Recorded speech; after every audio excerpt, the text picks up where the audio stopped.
kemudian pengambil gambar ini harus siap-siap. Mudah-mudahan apa yang kita lakukan sore ini merupakan bagian daripada semangat kita di dalam kita berperilaku menggunakan kendaraan bermotor khususnya roda dua. Jadi yang harus Bapak-Bapak ikuti adalah saya pemandu. Yang akan saya sampaikan begini. Stop, pelanggaran. Gak usah.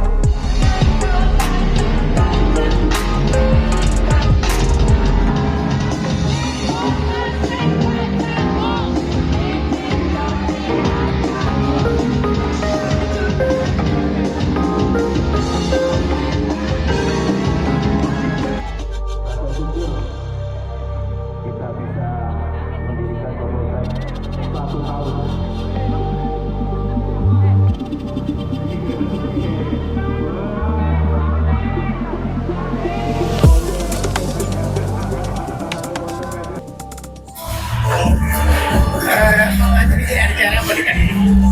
Ini acara anniversary pertama Pride Mustang.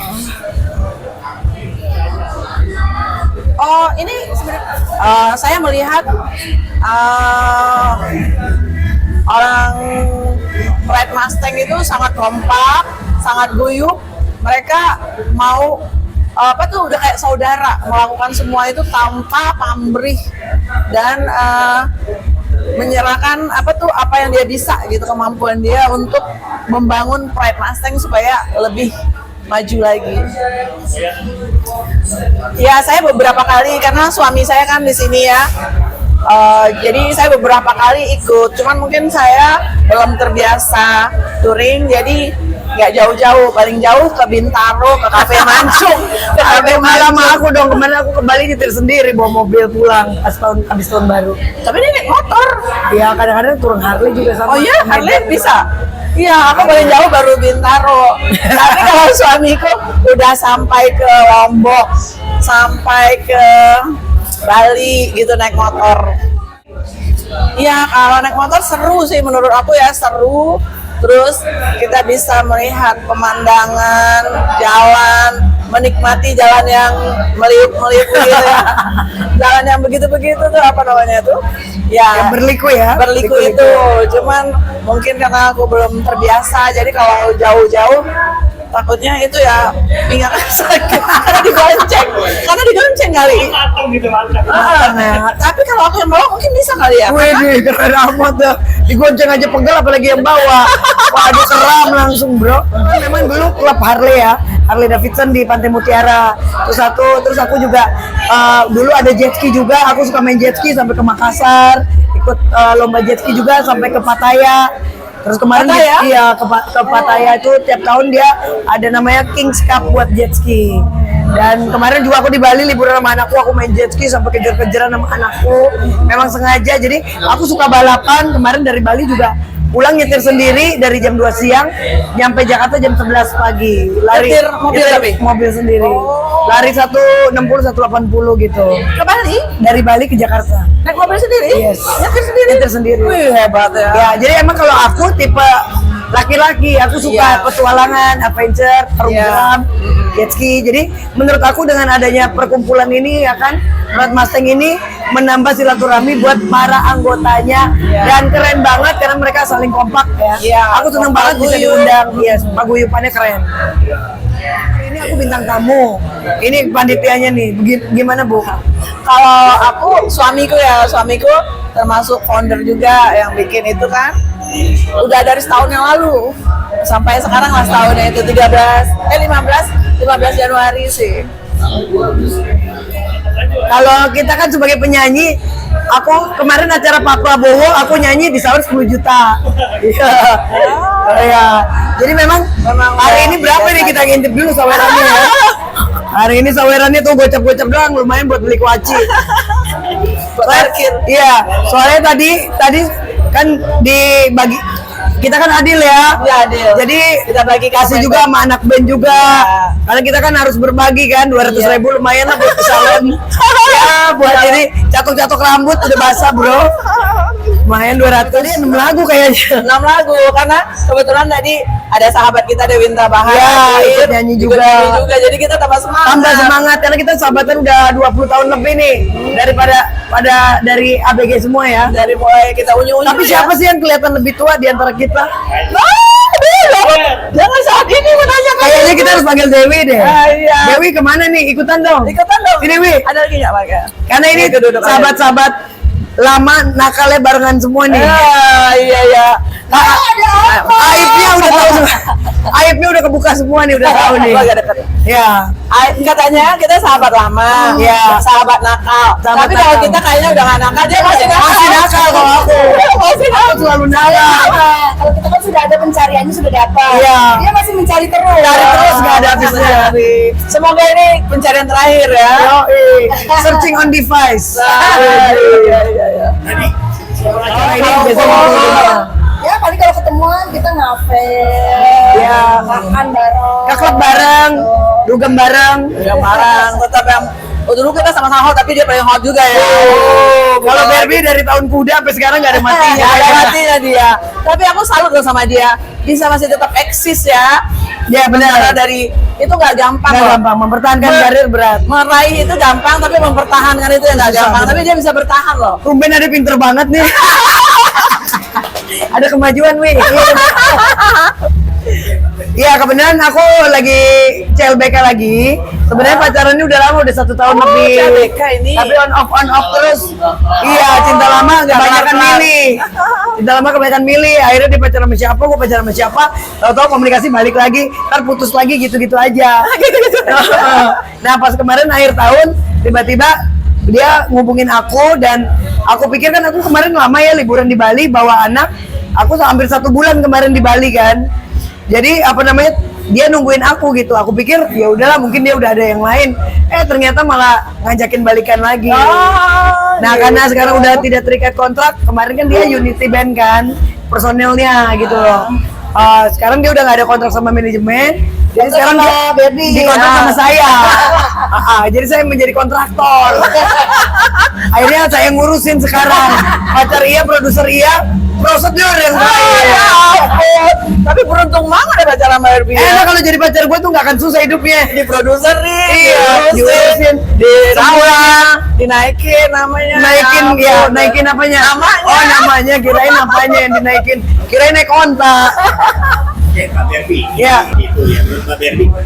Oke, kalau tentang Saiful Jamil sih, aku sangat sedih banget ngelihat kejadian itu karena untuk penangkapan itu kan seharusnya ada sprindiknya, ada surat penangkapan juga, itu kan harus jelas dan ada SOP, tidak bisa menangkap seenaknya aja, apalagi di muka umum dengan kekerasan, bawa pistol, nodong, sampai diborgol, diseret, dipukul, itu menurut aku sudah sangat jatuhnya penganiayaan gitu loh. Jadi kepada Kapolri gitu loh. Karena apa? Kalau ini dibiarkan nanti semena-mena kan kepolisian lagi mengharumkan namanya nih kemarin akhir tahun banyak kejadian-kejadian kan yang polisi terlibat narkoba lah ya kan. Masa sekarang awal tahun gebrakannya seperti itu skupnya kok berani banget sampai seperti itu. Udah gitu salah juga lagi kan. Harusnya kan ada praduga tidak bersalah. Orang bunuh aja kalau belum disidang belum tentu dia pembunuh, harus diselidikin dulu kan begitu. Masa ini tiba-tiba langsung oke lah asistennya positif, tapi kan Saiful Jamil ini juga sampai dianiaya, terus asistennya sampai dipukul juga, itu menurut aku udah nggak benar gitu loh. Jadi saya sangat menyayangkan itu. Kalau kamu? Ya kalau menurut aku ya itu karena itu mematikan karakter Saiful Jamil loh. Dia walaupun salah dia tidak boleh ditangkap seperti itu dengan tidak manusiawi, brutal dia itu bisa terjadi ke siapa aja. Anggap aja bisa terjadi ke siapapun. Mobil kita digedor-gedor sama orang berhelm loh. Iya. Dan mereka tuh rame. Iya. Dan kita kan nggak tahu dia siapa, dia berhelm. Kita nggak bisa lihat muka dor. Ya kita takut. Pasti kan merasa wah kita dirampok atau dia apa. Jadi walaupun Saiful Jamil tidak melaporkan, tapi itu tetap harus dievaluasi karena setiap orang punya hak asasi manusia. Betul. Itu bisa terjadi lagi ke siapapun. Dan jadi semoga ini tidak terjadi lagi ke siapapun. Sangat brutal Ya. menurut saya. Oh Dewi, Sama sih sebenarnya, apalagi ngelihatnya cukup kasihan ya, sedih gitu loh kalau seperti itu. Ya wajar lah, mungkin Saiful beranggapan ini kayak ada apa namanya perampokan. Iya. Takutnya nanti bergalah atau apa gitu. Makanya dia bertindak seperti itu, tapi kan kita juga nggak pernah tahu ya. Benar, ya. Sebenarnya jalan ceritanya seperti apa, kita nggak tahu. Cuman yang di video itu kita sangat amat menyayangkan. Betul. Gitu sih. Aku cuma bilang, Bang Ipul yang kuat ya. Semoga semua musibah ini menaikkan derajat Bang Ipul.